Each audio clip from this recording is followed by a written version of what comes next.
This video is going to be a lengthy, perhaps too serious look at what the Ravens' offense is or was in 2023 under Todd Monken. I'm actually conducting multiple film study videos about NFL offenses to challenge myself and hopefully improve my own skill at categorizing, labeling, and presenting patterns or strengths within each offense. Consider this part one for the Ravens' offense, which for me is my most interesting one to look at. That's why this video took the longest for me to produce. In terms of Todd Monken's offense, sometimes his play calls are personnel based, like many other coaches, meaning a particular player is going to be the focus on that formation and play call. And there'll be opportunity for me to illustrate that while focusing on concepts, because it's really what I'm going to do. I'm not going to focus on, in this series, Zay Flowers plays, Rashad Bateman plays, Justice Hill plays. I'm going to focus on concepts, because for me, that's what's important, because you have this merging of concepts, in my opinion, with what the Ravens' offense was. More on that in a minute. Even though we did retain some concepts from the previous offensive coordinator, Greg Roman, there are a ton of new run and pass concepts, which made it really, and I thought that was obvious early in the season. You're welcome to let me know what you think of that thought. I feel like it's too obvious to even mention at this point. There were a lot of very smart football people who mentioned this Ravens offense as an extension of what Baltimore did in 2023. And I thought that was interesting. People trying to classify it in the same manner as late as the 49ers game, simply because we were number one in the league in rushing. The concepts were different. The hit chart was different, if you will, in terms of the gaps where the ball got out to, particularly on the perimeter and pass plays.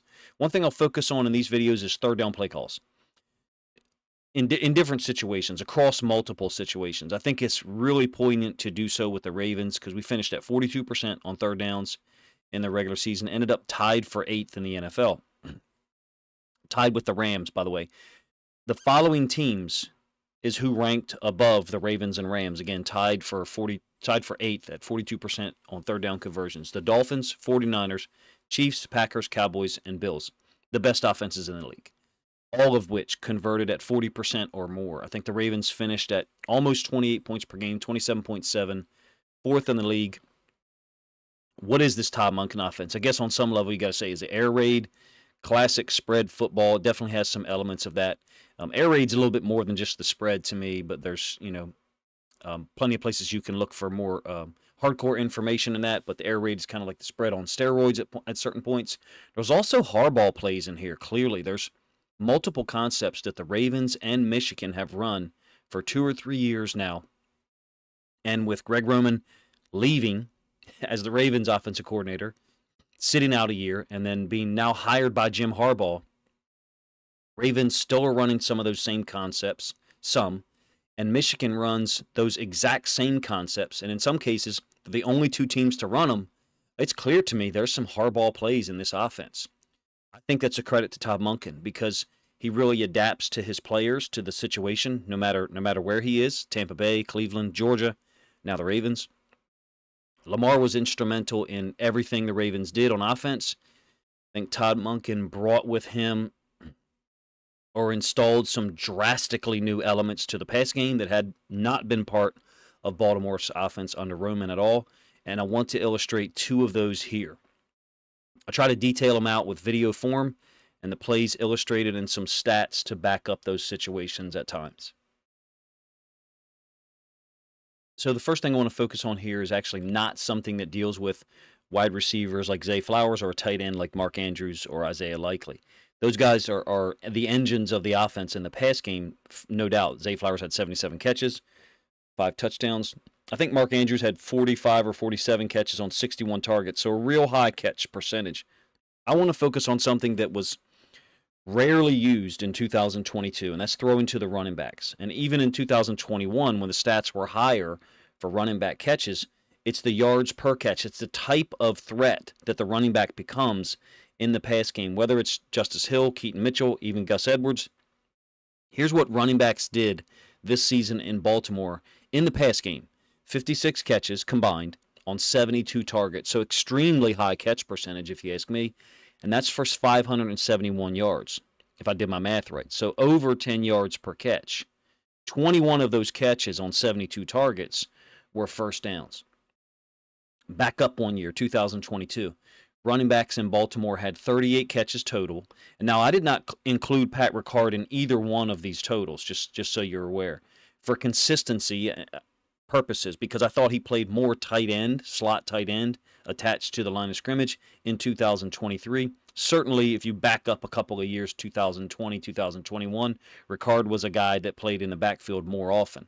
So I didn't want to have skewed data where I included Ricard as a fullback / pass catcher in certain years and then didn't do so in 2023, where, in my opinion, he was used in the routes far less often. But nonetheless, even if you include him, the yards per catch is what is drastically different in this offense. 2022, like I said, 38 catches overall for the running backs for only 193 yards. The point here is Ravens running backs had almost twice as many receptions in 2023 as the year before, but almost 3 times as many yards. 571 yards, I think, is a significant number for any offense to get that type of contribution from the running backs, especially one that lost J.K. Dobbins and eventually lost Keaton Mitchell, who had some big plays in the pass game and some missed opportunities as well. 2021 even backed up one more year. Gus and J.K. were out for the year, obviously, and the Ravens running backs did have 54 catches, comparable to 2023, but they only went for a total of 348 yards. So what I'm comparing is not just the number of targets / catches, the quality of them in terms of yards per play. Again, I didn't count Ricard in either of those calculations at all as a running back who would be in the backfield, because I felt like it's impossible to document that from the standpoint of total stats. In my opinion, the Ravens running backs contributed more because they had 21 first downs in 2023. If you were to combine the catches in 21 and 22, Greg Roman's last 2 years in Baltimore, combined number of first downs by running backs in those 2 years was 25 first downs. The usage isn't just more widespread, 72 targets for 56 catches this year, but it's also more dangerous. And the one that I want to focus on is this route here, the running back wheels. It's a concept that was not used at all before Monken's arrival, and it gives Lamar yet another option to attack specific players on the defense. And in this case, it's the boundary side inside linebacker generally who's covering the running back set to the boundary.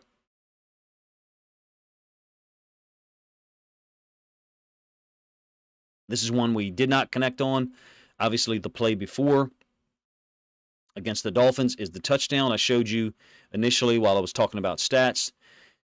The third down that was completed to Justice Hill that was called back for a ridiculous pass interference call by Isaiah Likely. I think this just gives the Ravens not just another player to try to get the ball to, whether it's Keaton Mitchell, Justice Hill. Justice Hill's going to be in most of these highlights or most of these plays because he played most of the year, didn't get hurt, number one. Number two, was our third down back in most situations. This is the incompletion to Keaton Mitchell down the bottom side of the screen.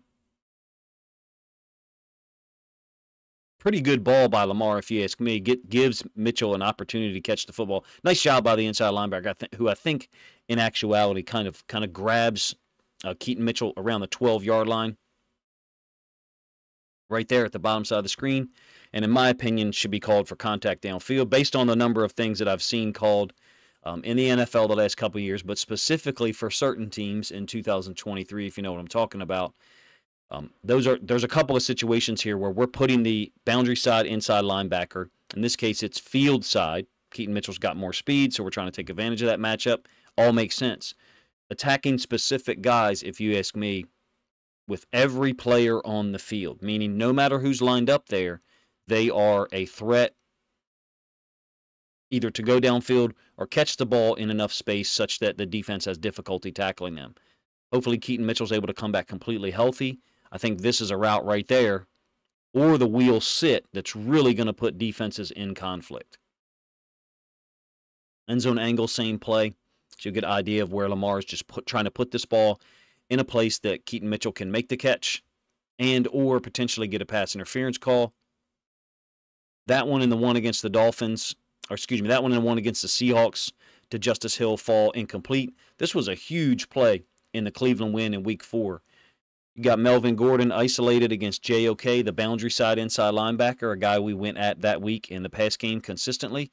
And there is a pick element to this. Good. We don't use those enough, in my opinion. And I will illustrate that a little bit later. Nelson Aguilar is clearly sitting his route down in a manner that forces JOK to either go underneath, like he does, or over the top.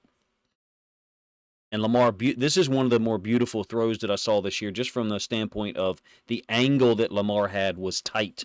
It's to the boundary. And it's a shorter wheel. It's not something thrown as far as the one to Justice Hill against the Dolphins and the Seahawks, or the one I just showed you the play before to Keaton Mitchell against Taki in the home loss to the Browns.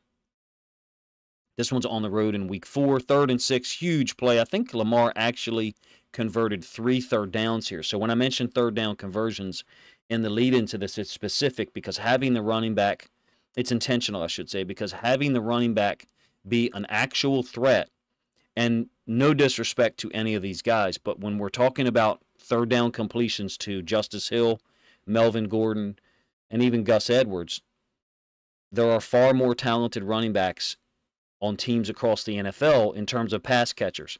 Those guys were still able to have an impact. As it pertains to Todd Monken's offense, I think you can take this, I hesitate to even use this word, average to above average talent in the NFL at the running back position, and he can turn them into a potential weapon in the pass game. Forgive me for using that word. I really don't like using that word for NFL players at all because no one in the NFL has average talent. But when you compare them to each other, I'm indicating that certain guys like Keaton Mitchell on this play have more big play ability than others. That's just a fact.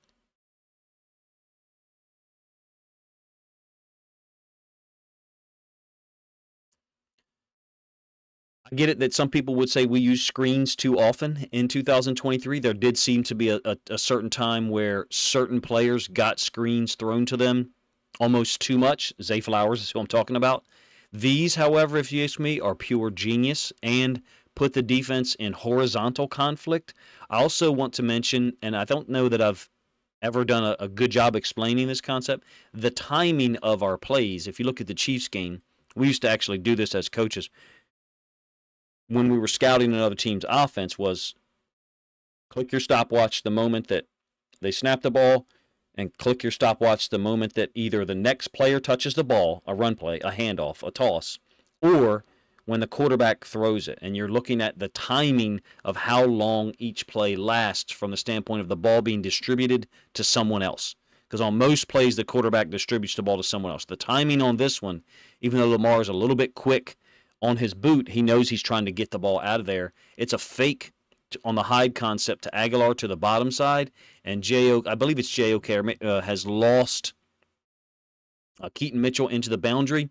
He tries to draw a fake hold, I think on Ricard, ends up being a huge gain for Keaton Mitchell. The timing on the plays being differential, in my opinion, is what made our screens an improved process in 2023. Here's one that's unfortunately going to end in a fumble by Justice Hill, just a lack of ball security and awareness. I actually did a video addressing this specifically. I think it's a huge problem for this Ravens team. I think it's been a huge problem the last 2 or 3 years, and if you look at our playoff losses, we have turned the football over inside the goal line, inside the 5, or at the goal line in the case of Tyler Huntley and Zay Flowers. And for two things to happen like that in consecutive playoff games is too much of a coincidence, if you ask me, to present it as a coincidence or as an anomaly. These screens, in my opinion, were a better part of the offense. They were smooth. They were more smoothly executed, even though at times we got penalties on them. For example, we got a hold here against the left tackle on Myles Garrett. In my opinion, having the running backs as actual threats on designed plays, the wheels, screens, adds another element for Lamar to get him, from a selfish standpoint as a Lamar fan, to get him another 2 or 3, quote, easy completions per game. But look at it more from an efficiency standpoint for the offense. It's the offensive coordinator's job to create maybe not easy, but simpler completions. Now, this one involves Myles Garrett actually hitting Lamar as he throws the football. I would say there's nothing easy about this. Screens, wheel routes to the running back, particularly into the boundary, give us higher percentage matchups to get the football in a fast athlete's hand and let them make a play, alleviating Lamar of having to make a play with his feet on as many snaps as he's had to do before.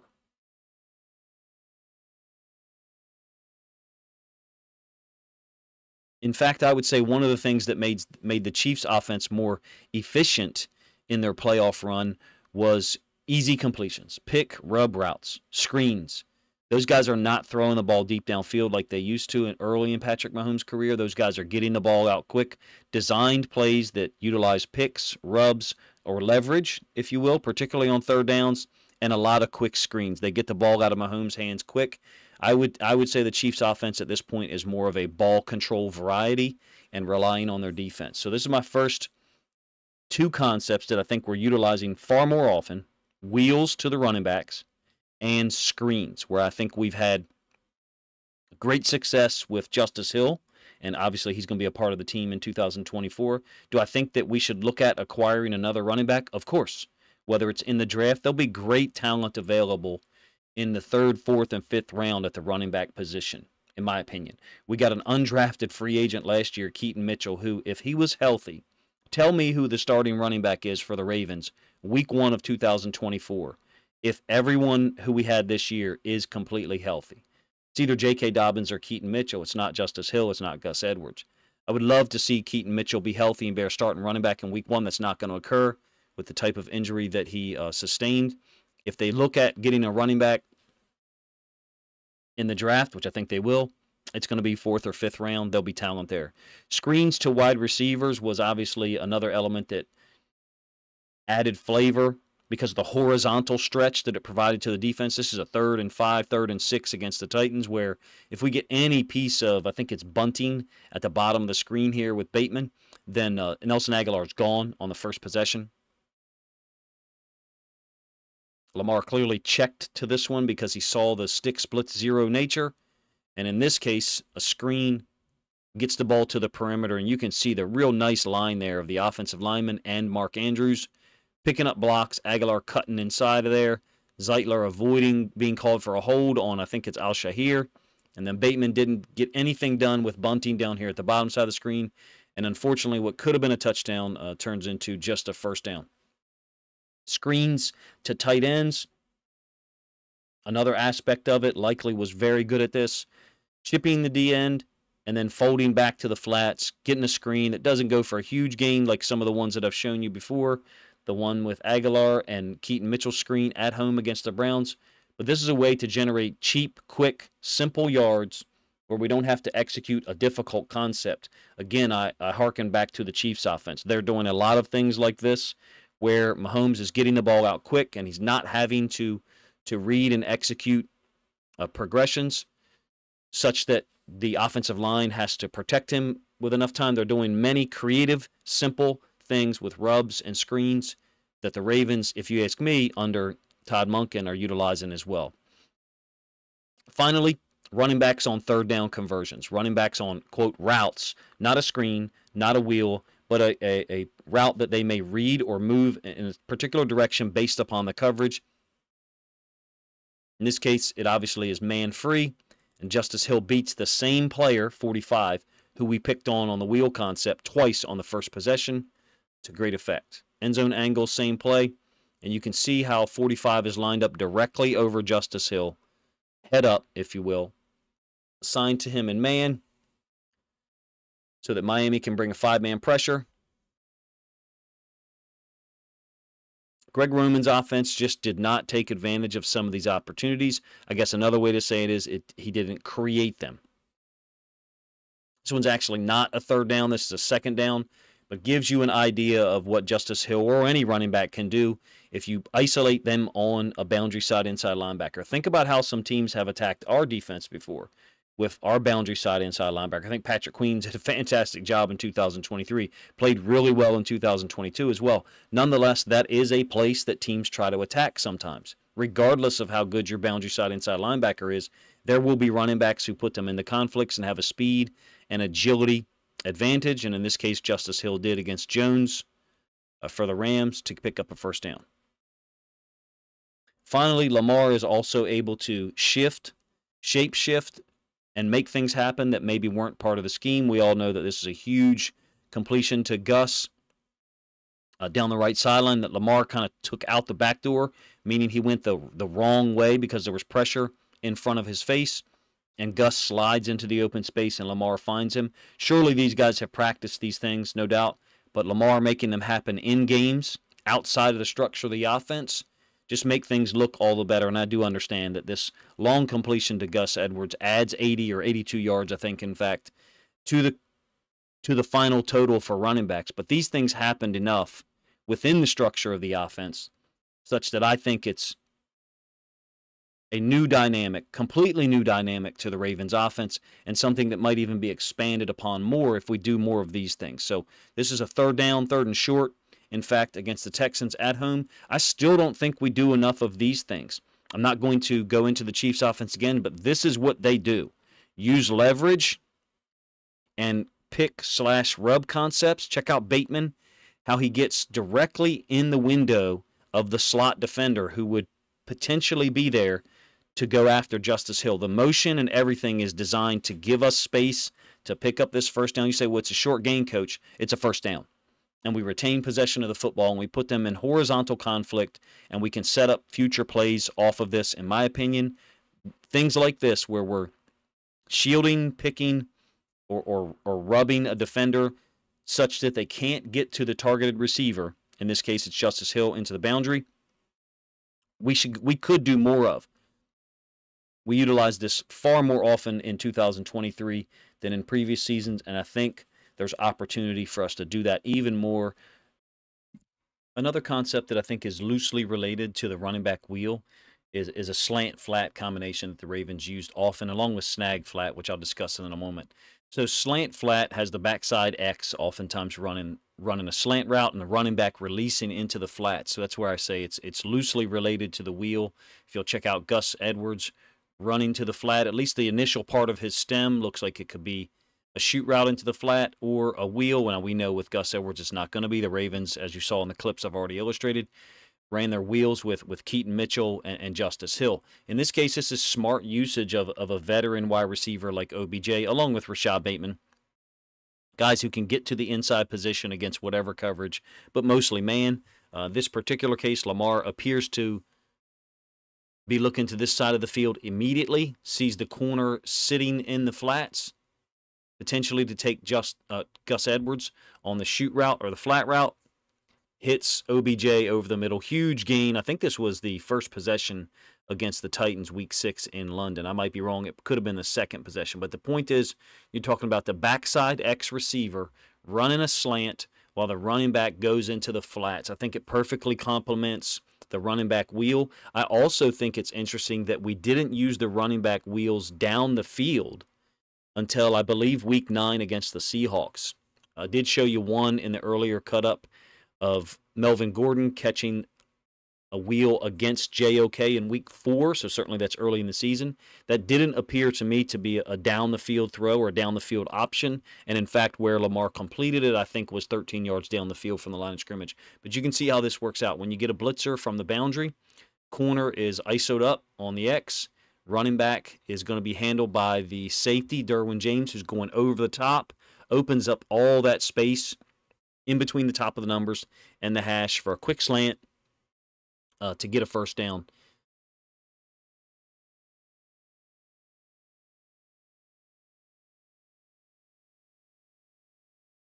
Again, on another third down.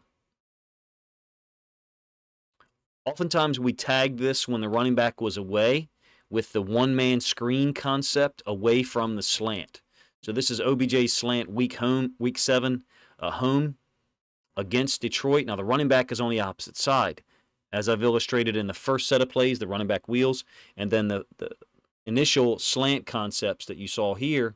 The running back, if his feet was on where these two dots are, he's going to run the shoot route or potentially turn this into a wheel. Since the running back is on the opposite side, watch what Pat Ricard and Justice Hill do. So along with not just better pass concepts, clearly, from Todd Monken. It's a wider variety of plays. And did we get tired of seeing snag flat and slant flat at some point during the season? Yes. I would say it was around the Chargers game where I thought to myself, how many times are we going to run this concept?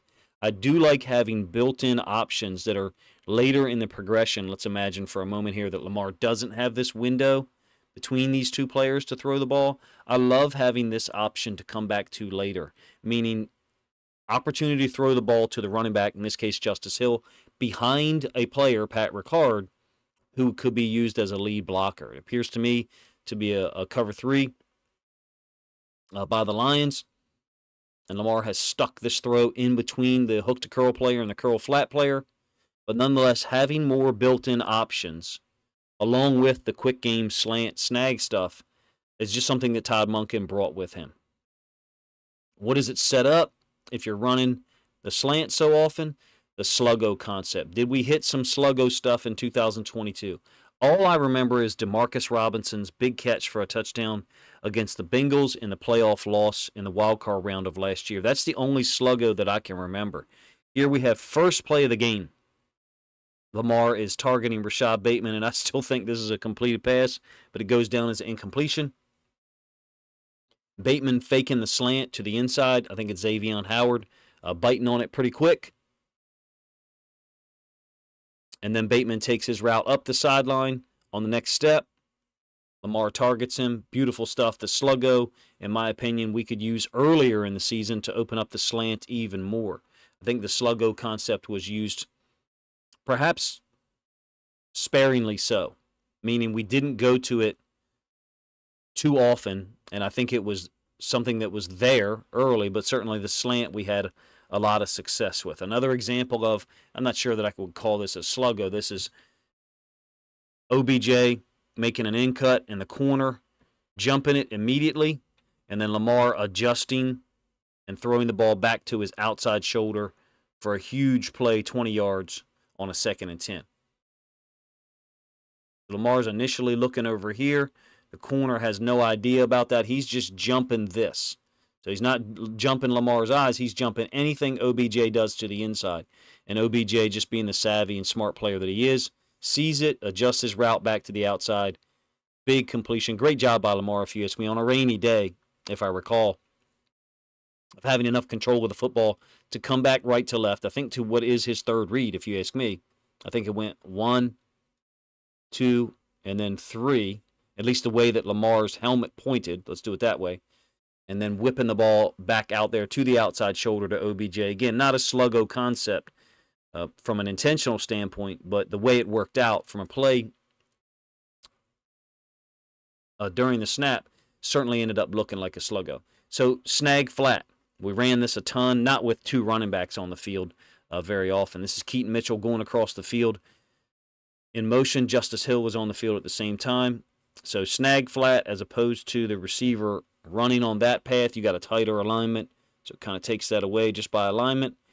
You've got that route concept where the X receiver is sitting down into the vacated space by someone who expands with this route, number 1, or goes to the other side with a run fake. Now, you don't get a run fake here because Justice Hill just free releases into the boundary. Snag flat, again, we ran it a ton against the Chargers. Perhaps too often, but you could see how quickly it gives Lamar options. He looked here, number 1. Number 2, gets the ball out quick, and obviously this ball goes incomplete. But we certainly completed enough of them during the year. It's a foundational concept, if you ask me, for Todd Monken's offense, along with the running back wheel and the slant flat. 14 yards to Rashad Bateman. I think it's a nice way to attack the backside of a formation where initially we only lined up with 1 receiver. In this case, it happens to be Bateman to the field, motioning Aguilar over there to run the shoot route. Last play, it was Keaton Mitchell, who didn't look extremely comfortable running that, but I would love to see him used on that more often. Not sure how many times we'll have 2 running backs on the field in 2024. We got to get those guys healthy first. Likely into the flats. Snag route here. Lamar's gone 1-2, looking at those. doesn't like what he sees, come back to Andrews over the middle, close to a first down.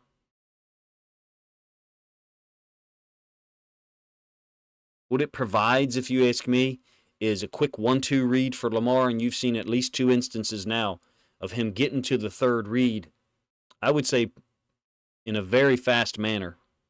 He's comfortable with this concept. Monken utilizes it enough, and I think has built in complementary plays. I didn't see the snag and go concept enough. We saw it in the preseason. I think Coach Evans called it a jerk route, where basically that's the snag by Flowers, but then you adapt it and run up the seam because it's getting jumped. It's not there right now. I'm just illustrating to you what it is. Think of it as the sluggo concept, where it's a fake slant and you're running a vertical. Snag and go is the same thing. Sometimes we would tag it with the running back on the same side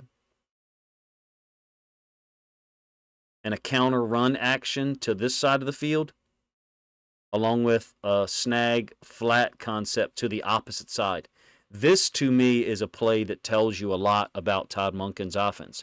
It's a horizontal stretch of the defense. Now, the Ravens have run things like this before, to be honest with you. Kansas City Chiefs, in our home win 2021, week 2 of the regular season, we ran this play twice. RPO snag with Marquise Brown. In this case, OBJ sitting it down. We're putting this defender in conflict, and OBJ has slipped in behind him into the curl area.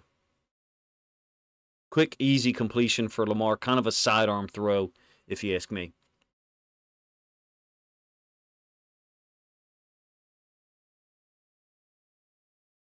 What I really like about having this out of 21 personnel is the ability to have Ricard and a tight end on the field and possibly run the ball back into the boundary here. So from a formation, personnel and formation standpoint, you're giving Lamar multiple options to either give it to the running back into the boundary or give him 2 pass options to the field. So you have 3 potential outcomes, 4 if you count Lamar keeping it after the fake. Slant flat, snag flat, if you ask me, has perfectly complemented the running back wheels that I showed you initially. I think that I'm going to try to do that in this video series multiple times, meaning package concepts for you that I think complement each other. And I think it's quite obvious that the wheel route that I presented to you initially complements the release you see Gus Edwards taking here, even though, again, as I mentioned before, Gus Edwards is going to be a guy who's rarely going to be used on a wheel concept as compared to like Justice Hill or Keaton Mitchell. The slant flat and snag flat concepts, I think, are foundational to the Todd Monken offense. They're foundational to a lot of offenses. Getting the ball out of the quarterback's hands quick, in this case Lamar. Attacking the hook to curl area, particularly to the boundary, is a huge element. Puts that player in conflict. That's the boundary side inside linebacker. In a zone, if you get man, then maybe we run a wheel concept or hit the slant. To me, Todd Monken's offense has a lot more complementary plays than we had prior to 2023. The last year or two of Greg Roman's offense, I thought we had too many one-time usage plays, meaning we lined up in this formation and we ran this play, and there wasn't a second or third play there in that sequence, or even really any attempt at sequence-based play calling. Now, there's a whole lot that could be said about the Chiefs' playoff loss that is critical of our offense, and I think I've done so at length, and many other people have as well. As it relates to what I'm trying to do here in this video, these concepts I think are complementary. And that is what I will try to do, as I said earlier, present complementary plays, whether it's run and pass plays, or in this instance, 2 pass concepts. The running back wheel used alongside the snag flat and slant flat concept gives 2 players high percentage options in this offense that we didn't have prior to 2023. I don't mean personnel-based. I mean route concept-based. The backside X receiver was underutilized in this offense prior to 2023, and the running backs in the pass game clearly were as well. These concepts create opportunities for those guys just with leverage and when being used in combination with each other. The running back wheel release looks similar initially, at least, with the running back going into the flats, and forces defensive coordinators, in my opinion, to account for that portion of the field, the boundary, the backside of the formation where the X is, in a way that widens the net of possible players who can get the ball on each play, and gives Lamar horizontal and vertical options down the field when you talk about the wheel by the running back, the sluggo concept by the receivers, whether it's intentional, the first play of the game against Miami with Rashad Bateman, for example, or whether it's accidental or an adaptation like OBJ against the Rams. In my opinion, even though it's difficult to say this right now, still all of us recovering from the loss to the Chiefs in the AFC title game, the offense was far more diverse, had more depth, if you will, of concepts, and that's why we saw so much success. When I say success, I'm talking about the quarterback having his most ever pass attempts, highest completion percentage ever, and lowest interception percentage. All of those things occurring at the same time. To me, I don't even care how many yards Lamar threw for as compared to the rest of the league. That's efficiency, which is what we're looking for. Are there things they've got to figure out? Sure, but these were foundational plays, if you ask me, packaged together intentionally by myself to show you how the Ravens offense was different. Didn't think I needed to include 2021 and 2022 film because these concepts weren't there, or at least when they were utilized, they weren't utilized to the extent and to the depth of target, which isn't a stat that I like referring to, but I think the depth of target on these concepts is far better than we have seen before. Appreciate you guys' time, man. Let me know in the comment section what you think of the video, what you think of my attempt to present the Ravens offense and multiple offenses, Rams, Lions, even Texans, in isolated form, looking at concepts that complement each other and what the offensive coordinators might be looking for, why they're calling those plays at a certain time. Appreciate you guys' time. If you think other Ravens fans would enjoy this content, please consider grabbing a link to it, sharing it out on social media so other Ravens fans can enjoy it as well.